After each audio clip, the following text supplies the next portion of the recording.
Bismillahirrahmanirrahim. Assalamualaikum warahmatullahi wabarakatuh. Perkenalkan, nama saya Faisal Quroni Hafizi dari Pendidikan Informatika semester 4A Universitas Hamdan Wadi. Hari ini kita akan melanjutkan mengenai simulasi pemasangan jaringan di 5 desa dengan asumsi masing-masing desa terdiri dari 500 user atau client. Langkah pertama, saya akan membuat topologi, kemudian mengkonfigurasi IP address-nya. Langsung saja, untuk yang pertama adalah kita membutuhkan sebuah server yang dimana server ini nanti berfungsi melayani client atau user dan juga menyediakan result atau data.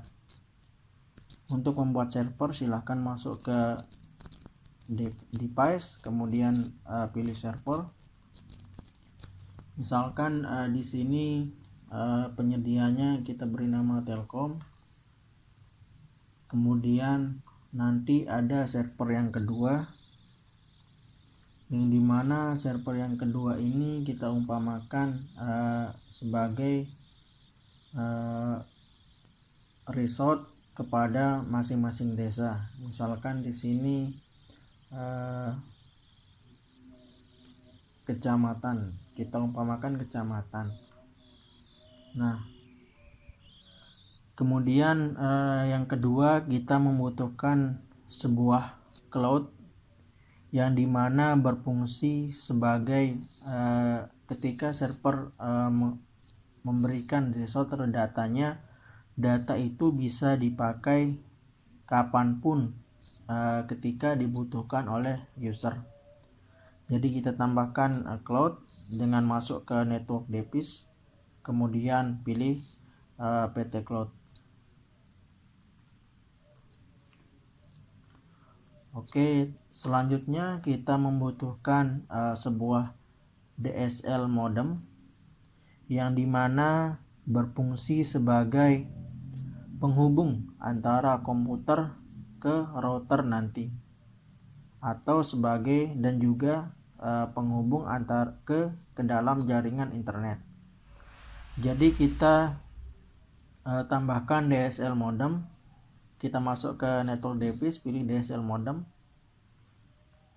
Nah, lalu kita akan buat device atau kebutuhan selanjutnya, yakni 5 buah router yang dimana masing-masing desa terdapat sebuah router. Jadi jumlahnya 5. Jadi kita masuk ke network device, kemudian pilih yang PT router. Kita masukkan 5 buah.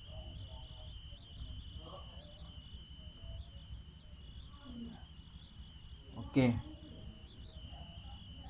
Kemudian kita membutuhkan sebuah access point, yang dimana access point ini terdapat pada masing-masing desa. Masing-masing desa terdiri dari 2 access point, yang dimana setiap access point ini bisa mencakup 253 user.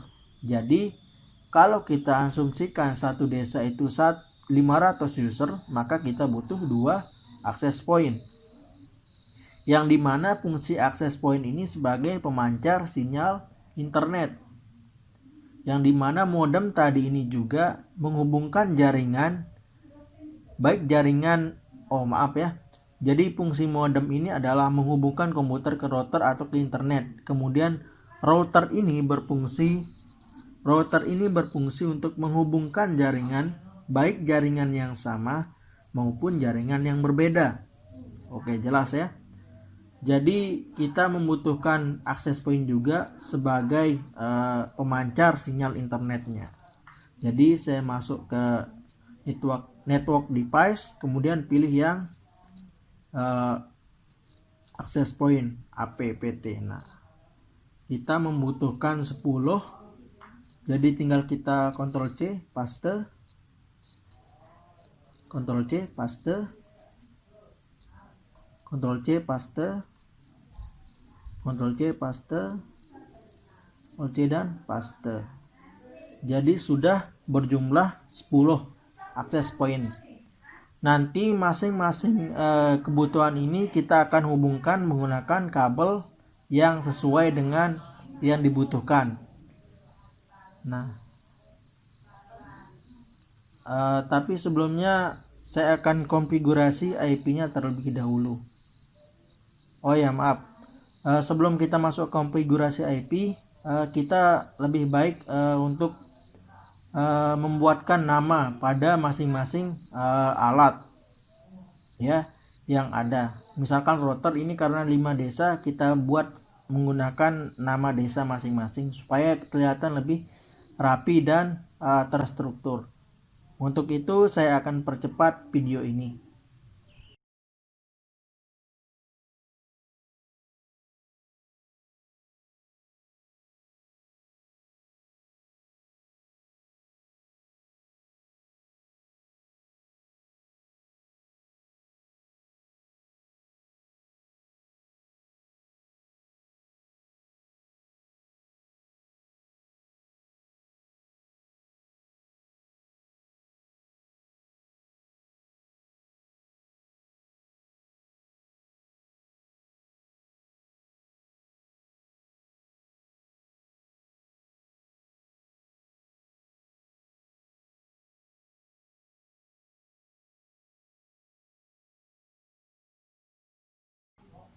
Di sini saya sudah membuat masing-masing router dengan nama desa masing-masing. Kemudian akses point juga dengan nama desa masing-masing. Selanjutnya kita akan mengkonfigurasi IP address dari server dan menuju ke akses point dan lain sebagainya. Kita mulai dari server, double klik. Kemudian pada menu ini pilih yang desktop, lalu IP configuration. Kita pakai yang statis. Misalkan IP addressnya 192.168.1.2. Subnetnya klik. Kemudian default gateway-nya 192.168.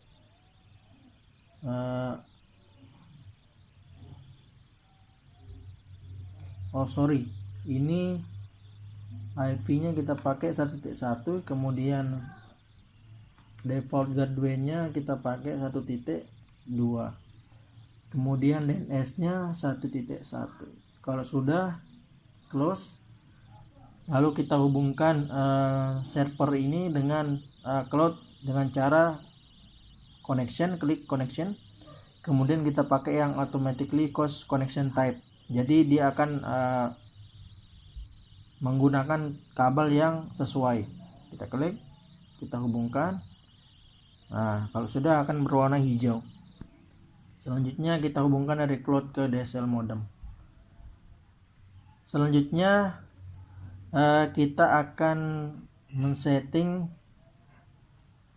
IP untuk yang di server kecamatan. Nah, misalkan kita sama caranya, kita double klik, kemudian ke desktop, IP configuration, kemudian pilih yang statis, isikan IP-nya.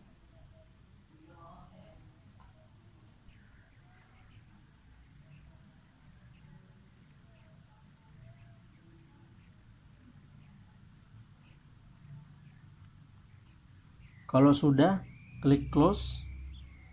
Kemudian coba kita koneksikan.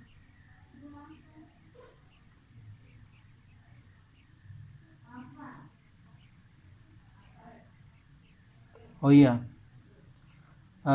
jadinya ini langsung ke router. Nanti server ini menuju ke router yang Tanjung dan seterusnya. Jadi langsung kita hubungkan dari DSL modem ke router. Terlebih dahulu kita setting dulu IP-nya di router. Double klik. Kemudian kita masuk ke physical dulu. Kita akan tambahkan slotnya karena di sini sebanyak 5 router dan terdapat server dan 2 access point juga. Jadi kita taruhkan ya misalkan tinggal 4 slot. Nah, jadinya caranya adalah kita pakai yang CFE. Kita matikan dulu powernya. Kemudian kita seret, klik, kemudian seret, masukkan. Nah, kalau sudah, kita nyalakan lagi. Kemudian kita setting, kita tunggu booting. Sedang proses loading. Kalau sudah, klik OK. Kemudian masuk ke settingan interface di bagian pas Ethernet 0.0. Kita nyalakan dengan cara tekan tombol on. Masukkan IP-nya misalkan 192.168.3.1. Begitu pula dengan seterusnya, on.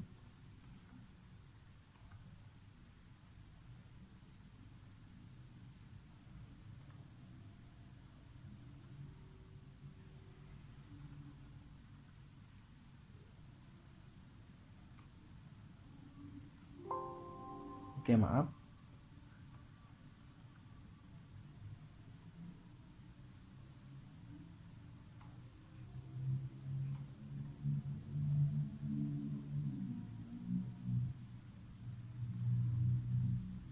Oh iya.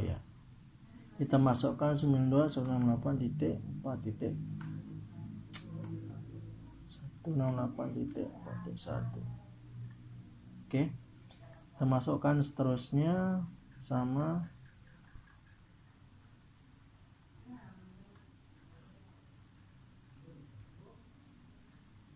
disesuaikan dengan kebutuhan jumlah slot yang dipakai.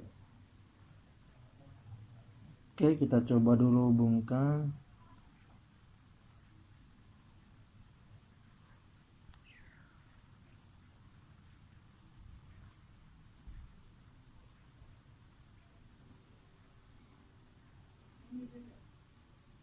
Kalau dia masih merah, kita perhatikan kabelnya ini pas Ethernet 6.0. Kita double klik, kita masuk ke 6.0, nyalakan lagi. Sebelumnya berapa ini? 61, berarti 192.168.7.1. Kalau sudah, dia akan berwarna hijau. Selanjutnya ini berapa? 7.0.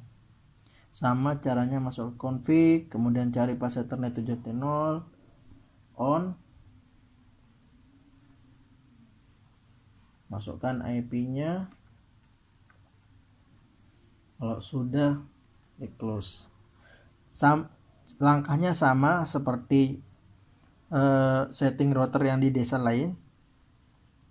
Jadi videonya saya akan percepat lagi supaya menghemat waktu.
Kemudian jika sudah, kita akan lanjutkan pembuatan user.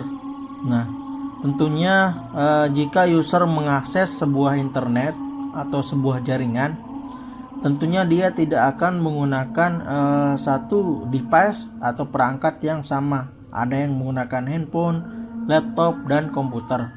Nah, kita akan menghubungkan masing-masing akses point ini dengan sebuah device atau perangkat yang beragam. Misalkan perangkatnya itu misalkan laptop. Nah, kita masukkan laptop, kemudian konfigurasinya adalah double klik pada menu. Kita matikan dulu laptopnya untuk men-setting kabel jaringannya. Matikan, kemudian seret buang ini, kemudian masukkan kabel jaringan. Kemudian hidupkan lagi.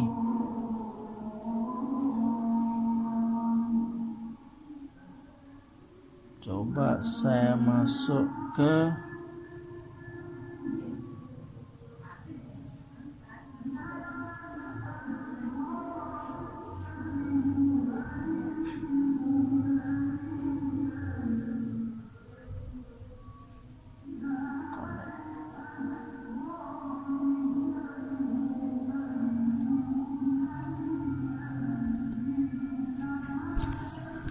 Nah, cara untuk mengatasi misalkan kita ingin laptop ini mengakses ke akses point Tanjung AP akses point 1, tapi dia secara otomatis mengakses ke Grace. Caranya adalah kita coba dulu buka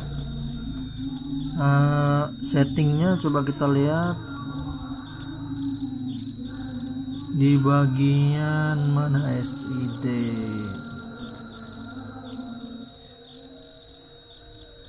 Nah, pada nama SID ini, SID itu adalah nama jaringan yang muncul, nama wifi-nya ya kalau secara umum ya.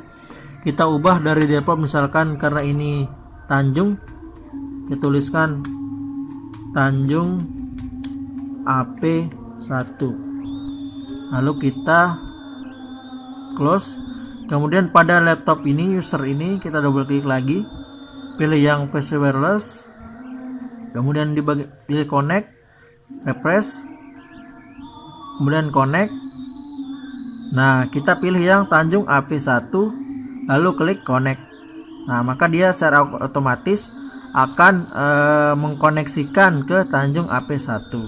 Nah, begitu pula dengan jika yang mengaksesnya adalah sebuah PC ya. Sama caranya, double klik, kita setting dulu ke di bagian fisikal, karena ini PC kan, kita tambahkan dulu jaringannya, matikan dulu PC-nya, kemudian buka ini, masukkan jaring, seret, kemudian masukkan ya. Kalau sudah, kita nyalakan lagi, masuk ke desktop PC wireless, kemudian pada bagian connect, klik. Lalu pada bagian connect, kita klik connect. Nah, lalu kita masukkan lagi ke Tanjung AP. Pilih lalu connect. Nah, dia akan masuk secara otomatis. Begitu pula dengan jaringan seterusnya. Jadi, saya akan melakukan konfigurasi yang sama ke semua akses point pada semua desa. Jadi, video ini saya percepat lagi. Oke.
Oke, saya sudah selesai untuk menyeting asumsi jumlah user yang connect dalam sebuah access point.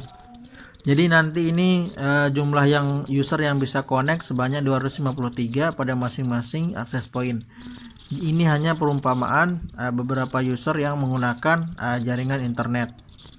Oke. Jadi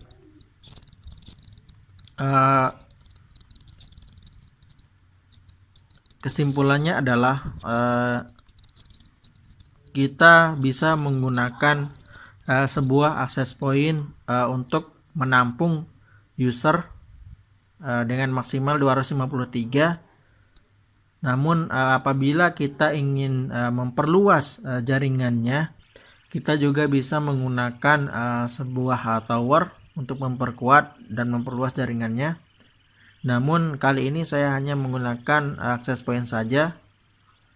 Mungkin untuk skala yang lebih besar kita bisa menggunakan itu. Dan adapun kesalahan-kesalahan yang ada pada teori kemarin, mungkin ini bisa menjadi pelengkap untuk kekurangan yang ada di tugas teori. Karena setelah saya melakukan eksperimen, mencoba, saya kira ini merupakan langkah yang efisien untuk membuat sebuah jaringan di 5 desa. Nah, adapun segala bentuk kekurangan, saya pribadi mohon maaf yang sebesar-besarnya, dan semoga apa yang saya sampaikan semakin memacu semangat untuk terus belajar, dan semoga ini bermanfaat bagi orang lain juga untuk menambah wawasan.